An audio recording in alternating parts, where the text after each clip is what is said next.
Good morning. Welcome to today's knee-jerk devotional, November 10th, 2020.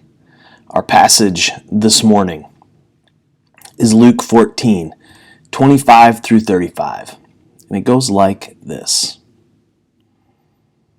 Large crowds were traveling with Jesus, and turning to them, he said, "If anyone comes to me and does not hate father and mother, wife and children, brothers and sisters, yes, even their own life, such a person cannot be my disciple. And whoever does not carry their cross and follow me cannot be my disciple. Suppose one of you wants to build a tower. Won't you first sit down and estimate the cost to see if you have enough money to complete it? For if you lay the foundation and are not able to finish it, anyone who sees it will ridicule you, saying, 'This person began to build and wasn't able to finish.' Or suppose a king is about to go to war against another king.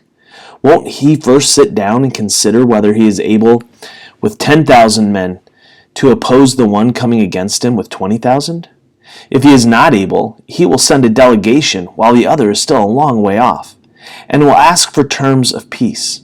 In the same way, those of you who do not give up everything you have cannot be my disciples.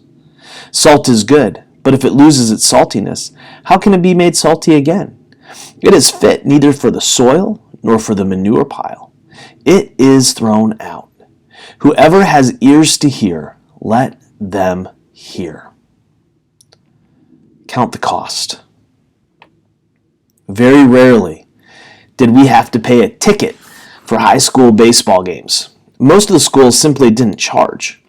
I remember one game day, though, I had gotten lost and was running late, and I was about to enter the game when I realized that I needed cash to get in. I rarely carry cash, so I frantically looked for a place to get some.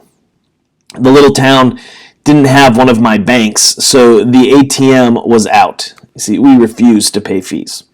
So I had to find a CVS or a grocery store to get some cash back, then hustle back to the game. Not having what I needed to get into the game was the worst feeling ever. I hated being late. I had not counted the cost. In his great book, What's Wrong with the World, G.K. Chesterton writes, "The Christian ideal has not been tried and found wanting. It has been found difficult and left untried." To follow Christ is costly. It means that we place our love of Christ ahead of all things. That is what is meant by hating father, mother, wife, children, and their own life. He's talking here about placing them under one's love of Christ.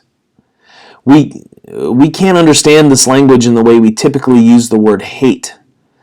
That is an emotional and malicious way.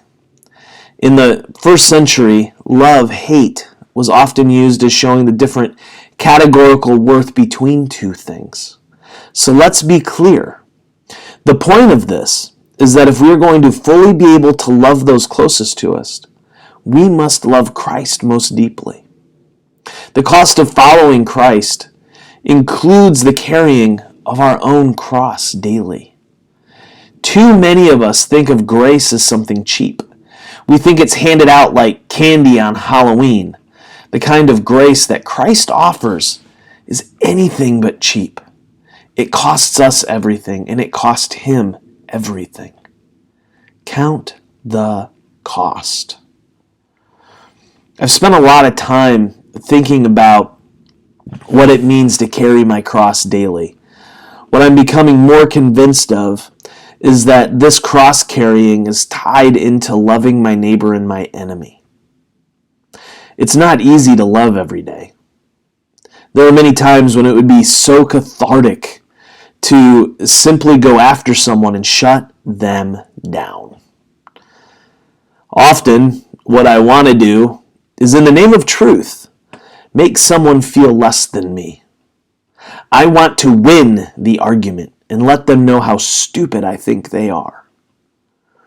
But if I'm going to keep my saltiness, if I'm going to pick up my cross daily, if I'm going to count the cost, it means that I'm going to stop, pray, Take off the anger, malice, and hatred.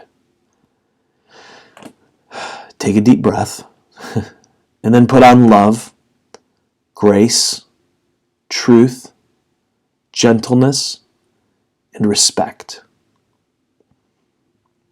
Following Christ, it's not easy. Following Christ is really hard. Following Christ is demanding. Following Christ is absolutely worth it.